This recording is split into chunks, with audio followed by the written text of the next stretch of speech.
11వ తారీఖు జూన్ నెల 2025న శ్రీ సత్యసాయి జిల్లా పుట్టపర్తి అసెంబ్లీ పరిధిలో బహుజన సమాజ్ పార్టీ ఆధ్వర్యంలో అమరుగురు మండల స్థాయి బీసీ ఎస్సీ ఎస్టీ మైనార్టీల ఆత్మీయ సమావేశం బీఎస్పీ రాష్ట్ర కార్యదర్శి పుట్టపర్తి అసెంబ్లీ ఇన్ఛార్జ్ అంపావతిని గోవింద్ గారి అధ్యక్షతన అమరుగురు ఆర్డిటి పాఠశాలలో సమావేశం జరిగింది.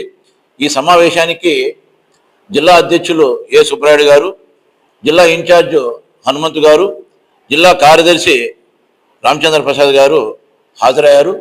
వీరితో పాటు కొత్తగా ఎంపికైనటువంటి మండల కమిటీ అధ్యక్షులు డేరెంగుల వెంకటనారాయణ గారు, పులేటి ప్రధాన కార్యదర్శి పులేటి మస్తాన్ గారు హాజరుగా ఉన్నారు. మరి ఈ సందర్భాన్ని ఉద్దేశించి మాట్లాడుతూ రాష్ట్రంలో గౌరవ ముఖ్యమంత్రి చంద్రబాబు నాయుడు గారు ప్రజాస్వామ్య పాలన చేయడం లేదు, ఆటవిక పాలన, అరాచక పాలన చేస్తున్నారు. ఎందుకంటే గుంటూరు జిల్లా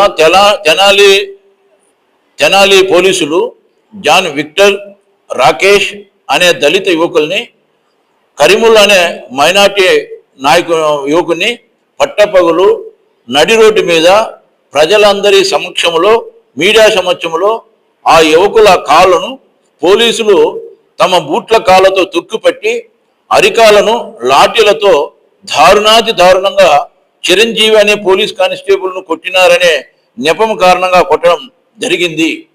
చిరంజీవి అనే పోలీస్ కానిస్టేబుల్ ఇచ్చిన ఫిర్యాదులో నన్ను కత్తులతో దాడి చేసినారని పేర్కొన్నారు. నిజానికి కత్తులతో దాడి చేసి ఉంటే ఎందుకు ఆసుపత్రిలో చేరి ఎమ్మెల్సీ తీసుకోలేదు? ఇది పక్కా ఫేకు. చిరంజీవి అనే కానిస్టేబుల్కు ఆ యువకులకు మధ్య డబ్బు కోసం వాగ్వివాదం జరిగింది. గతంలో ఈ యువకులపై కొన్ని కేసులు ఉండటం వాస్తవమే, కానీ రౌడీ షీటర్లుగా నమోదు కాలేదు. కానిస్టేబుల్ చిరంజీవి ఫిర్యాదు ఇచ్చిన తర్వాతనే రౌడీ షీటర్లుగా నమోదు చేశారు. ఈ సంఘటనను మీడియా ద్వారా తెలుసుకున్న గౌరవ బహుజన సమాజ్ పార్టీ మా రాష్ట్ర అధ్యక్షులు బందల గౌతమ్ కుమార్ గారు ఈ సంఘటనకు సంబంధించిన పూర్వపురాలను తెలుసుకొని ఈ సంఘటనను ఖండించి, ఈ విధంగానే కమ్మారెడ్లు యువకులను చేయగల సత్తా ఈ పోలీసులకు ఉందా అని ప్రశ్నించి ప్రభుత్వం వెంటనే ఈ సంఘటనకు కారకులైన పోలీసు అధికారులపై కఠిన చర్యలు తీసుకోవాలని డిమాండ్ చేయడం జరిగింది.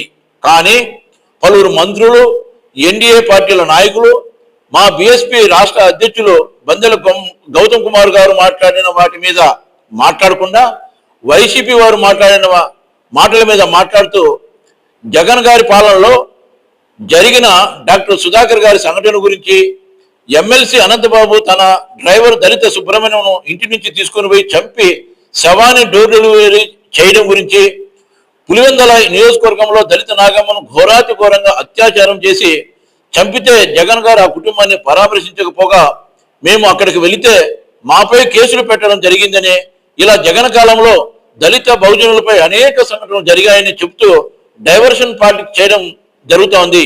ఇది ఎట్లా ఉందంటే జగన్ పాలనలో దళితులు బహుజనులపై దాడులు, దౌర్జన్యాలు, బెదిరింపులు, అణిచివేతలు, అవమానాలు, అత్యాచారాలు, హత్యలు ఏ విధంగా జరిగాయో మా ఎన్డీఏ పాలనలో కూడా ఇట్లాగే జరుగుతాయి అన్నట్లుగా ఉంది. జగన్ గారు ఆ విధంగా పాలన చేయడం వల్ల 11 సీట్లు వచ్చాయనే విషయాన్ని మంత్రులు, ఎన్డీఏ నాయకులు మర్చిపోతే మీకు ఎన్డీఏ కూడా 0 సీట్లు వస్తాయని కూడా ఈ సందర్భంగా తెలియజేస్తున్నాం. జగన్ గారి పాలనలో బీసీలకు చెందిన అమర్నాథ్ గౌడ్ తన అక్కను వెంటబడి ఎందుకు వేధిస్తున్నావని వెంకటేశ్వరరెడ్డిని అడిగినందుకు నన్ను అడుగుతావా అంటూ వెంకటేశ్వరరెడ్డి అమర్నాథ్ గౌడ్పై పెట్రోల్ పోసి నిప్పంటించి చంపడం జరిగింది. ఆ అమర్నాథ్ గౌడ్ అక్కను టీడీపీ నేత నారా లోకేష్ గారు అనేక ఎన్నికల మీటింగుల వేదికలపై రప్పించుకుని టీడీపీకి అనుకూలంగా ప్రచారం చేయించుకుని బీసీల చేత ఓట్లు వేయించుకోవడం జరిగింది.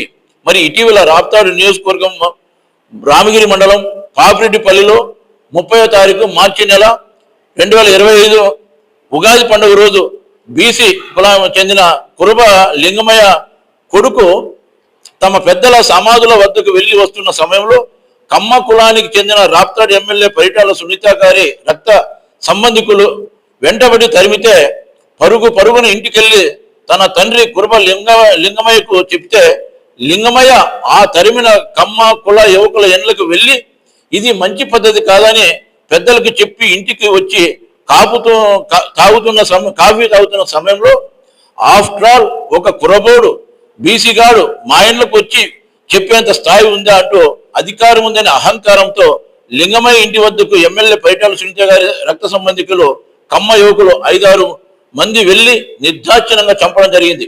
మరి ఈ దుర్ఘటనకు సంబంధించి ఎందుకు మంత్రి నారా లోకేష్ గారు కానీ ముఖ్యమంత్రి చంద్రబాబు గారు కానీ ఇంతవరకు స్పందించలేదు? ఇది ఆటవిక పాలనకు అరాచక పాలనకు ఒక నిదర్శనం కాదా? బకాసుడైన పల్లె రఘునాథ్ రెడ్డి కుటుంబాన్ని టీడీపీ నుంచి సస్పెండ్ చేయాలని కూటమి భాగస్వామి BJP Mudiguppa MPP BC Adinarayana Yadav పై రాజకీయ హత్య కుట్రలను ఆపాలని 3వ తారీఖు జూన్ నెల 2025 అనంతపురం నగరం నడిబొడ్డున ఉన్న యాదవ ఫంక్షన్ హాల్ నందు ఉమ్మడి అనంతపురం జిల్లాకు చెందిన బీసీ ఎస్టీ మైనార్టీ ప్రజా సంఘాల ఐక్యవేదిక ఆధ్వర్యంలో రౌండ్ టేబుల్ సమావేశం ఏర్పాటు చేయడం జరిగింది. కానీ ఈ రౌండ్ టేబుల్ సమావేశం చర్చ విజయవంతమైతే పల్లె రఘునాథ్ రెడ్డి తాను చేసిన మొత్తం భూ కబ్జా వ్యవహారం ప్రజలందరికీ తెలిసిపోతుందని బుక్కపట్నం మండలం టీడీపీ కన్వీనర్ మల్లిరెడ్డి ఆధ్వర్యంలో దాదాపు 50 మంది గూండాలను ప్రభుత్వం తరఫున దాదాపు 100 మంది పోలీసులను పంపి ప్రజాస్వామ్య పద్ధతిలో జరుపుకునే రౌండ్ టేబుల్ సమావేశంను అడ్డుకోవడం జరిగింది. ఒక కూటమి ఎంపీపీగా ఉన్న ఆదినారాయణ యాదవ్ గారి భూములను కబ్జా చేయడంతో పాటు రాజకీయ హత్యా కుట్రలు చేయడం చూస్తే చంద్రబాబు గారి పాలనలో ఇక సామాన్య ప్రజలు సక్రమంగా బతికే అవకాశం ఉందా అనే సందర్భంగా సూటిగా ప్రశ్నిస్తున్నాం. అలాగే శ్రీ సత్యసాయి